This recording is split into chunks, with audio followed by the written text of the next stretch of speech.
Hi everyone, welcome to my channel Food for Thought. Well, today again, as always, I have an interesting guest with us. He's an engineer, he's a dancer, a choreographer, and Mr. Glam Australia. So we have Arun Nayak with us. Welcome, Arun, to my channel. Thanks, Uttara, for the very elaborated introduction. I'm not used to it, but yeah, liked it. Well, so many hats that you wear, and I had no option than to say so. Thanks for whatever you're doing. And that's very interesting from an engineer to a dancer to a choreographer, and Yeah. something what we would not expect engineers much to do, especially the men, to do Yeah, is yeah. get into something like Mr. Glam Australia. So, how did that journey happen? Well, maybe it's the saying that if you really want something in your life, that really happens at some point of time. So when I was in my 18 or 19, I was going to college, and I was very much inspired by all this pageants happening. India used to win the pageants, Mr. World, Mr. Universe, Miss World, Miss Universe, whatnot. But yeah, I think I wasn't qualified enough because I didn't have a that 5'11" height, so I kind of stepped back. Okay, no, I think it's not something gonna happen. Then the life goes on, and I didn't know like it's gonna happen. Like once I have a family, I have a kid, and I have a you know everything, all the responsibilities in my head. But that's the point of time I actually got this opportunity, and my supportive partner, she told me just go and participate and see what is in store for you. And I never explored myself as walking in a ramp for a contest. It was a very different thing because people are watching you, the eyes on you, yeah, how you look at them, how you walk, how you present yourself as an individual. So yeah, so I did well, and I think people liked me, and I got. Once people like you, you're doing something. It's kind of a validation, right? So that means I'm not bad. I can do it. So that's what happened, and luckily I got a chance to represent Australia in Mr. Heritage contest. So Wow, that's that's interesting. And that would have been not that, what do I say, easy journey. There would have been a lot of work behind it for the girls as well, for the females as well. It is a lot of work that goes into it. But agree. we have these pretty gowns and accessories to dress ourselves and just feel like wow. Whereas for Mm. men, it's a lot to do with your physique and a lot other things that you'll have to prepare. So what was that went into preparation for it, and how long did you take to kind of prep for that? Okay, to be super honest with you, because I'm a dancer, as you mentioned, right? So I'm physically kind of fit, so I never had to really look forward for a pageant wherein I have to build my physique before. But obviously, I had very short time, I think probably a month or so. And yeah, I just kind of started hitting the gym very regularly. That's the only thing I did. But I think I also because most of the people who were in the contest were from a modeling background, and me coming from a completely family background was definitely sort of a mental blocker. I would say more than any other sort of hindrances. So what I did is, yeah, I would say because I've been a dancer for a long time, and that actually helped me a lot because when you go on a stage you face audience. I have been into shows wherein I have like 10,000 people watching you. So that's the reason why when I work on the ramp I thought this is my stage, I'm gonna walk. And I would say in short, long story short, it's the confidence, it's the inner confidence in yourself that I can face the audience. Yeah, it's good or bad. I'm there. I need to do best out of it. So that has helped me. And the preparation side of thing, I would say, yes, of course. As you very rightly said, girls, a lot of preparation goes on, right? But unfortunately, the men, we can't do makeup or can't do anything. It's all about the physique and how you, you know, just just approach the whole thing, right? So yeah, I would say I just did a bit of walking in front of the mirror just for myself, see how I'm walking, so how am I looking, so I'm able to represent myself well. So that's sort of. Basic things, very basic. I didn't have any mentor in this area as well. So That's great. That's great to know. You did say that you have a supporting partner, and she did encourage you. yes. Yeah, you should try this. But how did the rest of the family and your friends react to it? And did that somewhere impact you? Because you're an engineer, as we all know, and Mm. it's very unusual of someone from It is such a totally. studious background. And that's it's no offense to the others, but having said that, that's the mindset we all grew up in, right? Yeah, When you're an agree. engineer, you're expected to be this serious person, just sitting in front of your laptop, doing your work, Yeah. or going to, doing the 9 to 5 job and all of that. So, how did that whole reaction happen behind, apart from your partner, and did that impact you?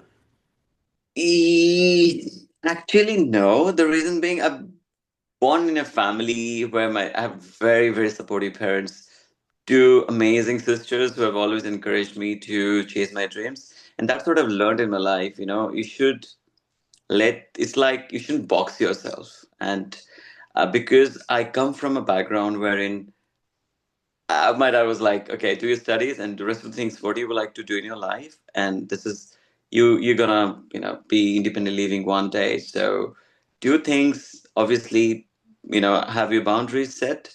But that's the reason why that was kind of a confidence I've got from my parents to do everything I would like to do. And apparently, when the contest was happening, my mom was here and and okay, the funny thing I would tell you, I think the most challenging part was just to wear a swimsuit and stand walk in front of the audience, right? And your mom is there, your kid is there, and your wife is there, and the rest of the public watching you. So that was, but I would say, had it not been them, sitting there, I would have done it because it's a lot of confidence that actually goes into a child when you really bring him, up in a way that you give them the room to develop, right? And that's what happened with me since my childhood. So, and my friends I've got amazing friends. Luckily, I think I'm very blessed to have people around me who really, really support me throughout the journey, and they're really, very excited about it. When I came in news channels back home, back in Orissa, and it was something very unusual happening. I'm having TV interviews and stuff. But only thing I remembered, like because of the people in my life, I'm here. That's all. Yeah. That's really nice, and that's really sweet. The way people around you have motivated you always, and it's Yeah. also important that many times we do have such people around, but we do not recognize. So it's great that you were able to recognize and appreciate, what they have offered you so far. So the next question, I mean, while you were explaining all of this, that cropped Yep. in my mind was well, a lot of men, especially when they are in an authoritative position or Hmm. very senior most position Yep. in the Yep. corporates or Yep. elsewhere as well, they're under a lot of pressure to keep up their image, to keep up Agree. that strong personality as such. True. And I'm sure True. you would have come across, just like others, situations wherein made you vulnerable. And did that any time you know, cause Yep. kind of a thought in your mind saying, "Oh, you know what? I'm Mr. Glam. I'm supposed to be very strong in front of a lot of men. I should not probably express my emotions." So, has Mhm. that happened to you ever?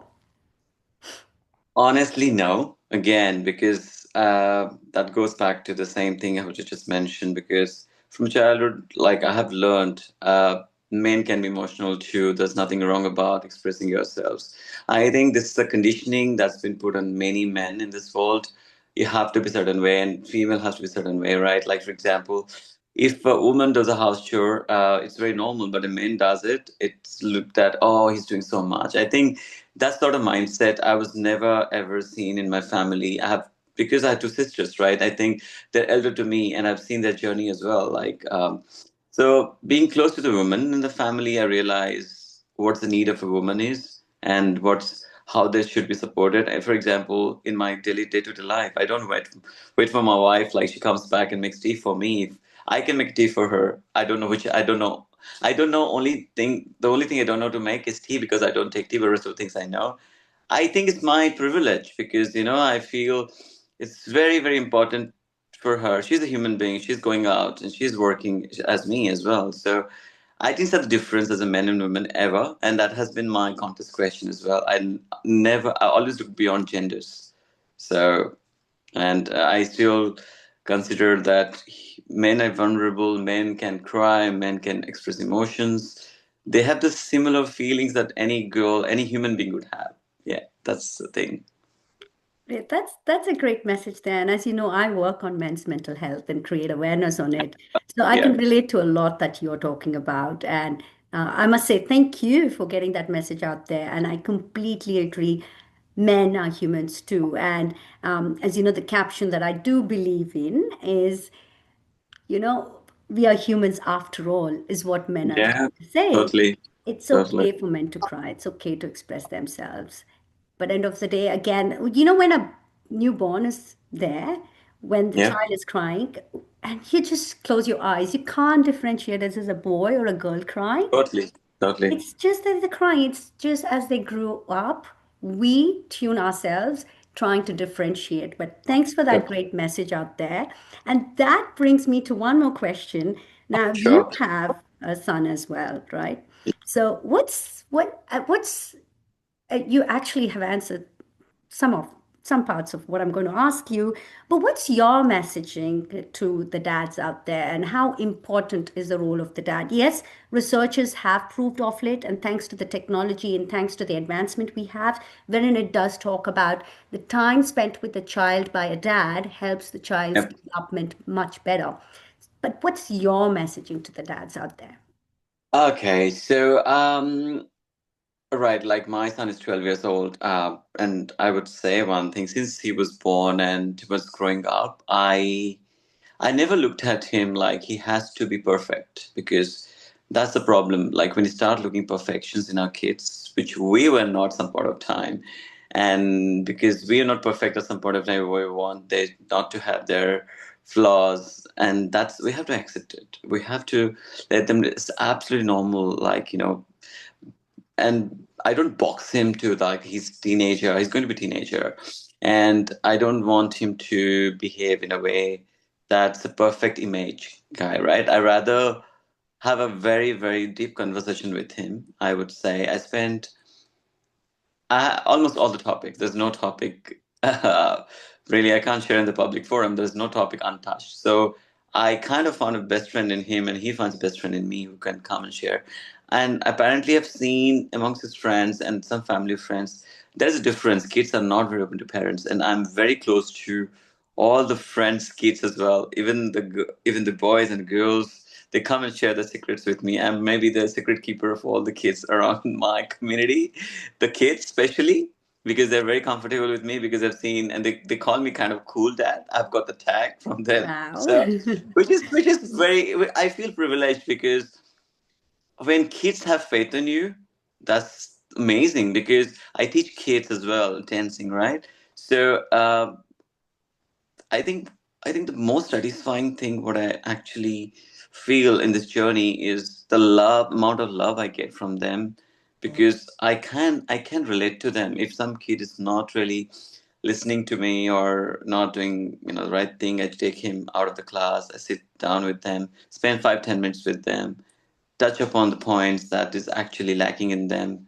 And apparently, I feel like once you relate to them, once you start understanding, once you go to their level, because we have to go to their level to understand. Like, we have to get this hat out, like, I'm so and so age, I'm so mature, and they're not mature. No, we're there someday, right? So that's what really works for me in my personal life as well. And I really my son to be this way. He's been saying all secrets to me, so I hope he continues. That's nice. That's nice. That's a great message, not just for the dads, but any parent, even for the moms, I would say, because one, talking to them, understanding their feelings, and let them be what they are, so that they express freely. Two, being a friend is extremely important, and that goes a long way because as they become teens, that's when they would come up to us and talk to us. And yeah, that's a great message. Now that brings me to another topic, but Sure. we are Yeah. going to continue that discussion in our second episode with you. All right. So Okay. yeah, viewers, stay tuned. Must say, We have much more to know about Arun. Yes, Arun. sure. It's amazing to see that being a woman, you are actually, sort of volunteering for men's mental health. This is very unusual because always I have seen, like, there are posts about women empowerment, but nobody talks about it. It's amazing, right? There, I think I haven't really come across any woman doing that, to be really honest, in my life. And I think that kind of, I really, really look up to you because this is a very important thing and this is a sensitive topic which people are very much, they're shying away from, acknowledging their weaknesses. I think with this, I believe the initiative you're taking, I think it's really going to inspire a lot of men to feel that, having emotion is not being feminist, right? Like not sorry, it's not anything feminine. It's about humans. So that's Right. really great. That I really, really, a lot of what do you say? Best wishes to you in the journey, and I think, yeah, what you're doing is incredible. Thank you, Arun. Thank you. It does mean a lot to me because I am indeed passionate about this topic. And as you rightly said, it's not just about empowering women, it's about empowering and helping men understand women so that it's an ecosystem. We are in an Yes, ecosystem. We are human totally. beings dependent on each other. Until and Yeah, unless we understand each other, it's extremely difficult to either support, like men supporting themselves or the women empowering the other yeah, women. So it yeah. is, we talk about team effort. It's actually about interdependent with each other and being a team, among each other. So thank you so much for your feedback. And as I said, we are not going to let you go because the other topic that you mentioned, when it comes to the children, you're doing much more. And it's extremely important as parents, we groom them, we help them as they're growing up so that they become responsible adults, are able Yep. to express their emotions. And that's exactly what you're doing with your son and with the other kids. So we Trying to. definitely like to talk about it. Yeah, So sure. I would not let the audience go, and we'll, get back to you on the second episode. Cool. And so, audience, stay tuned. Talk to you soon. Thanks, Arun, Thanks, and see you Azra. soon. Bye. Talk Bye. soon. Bye.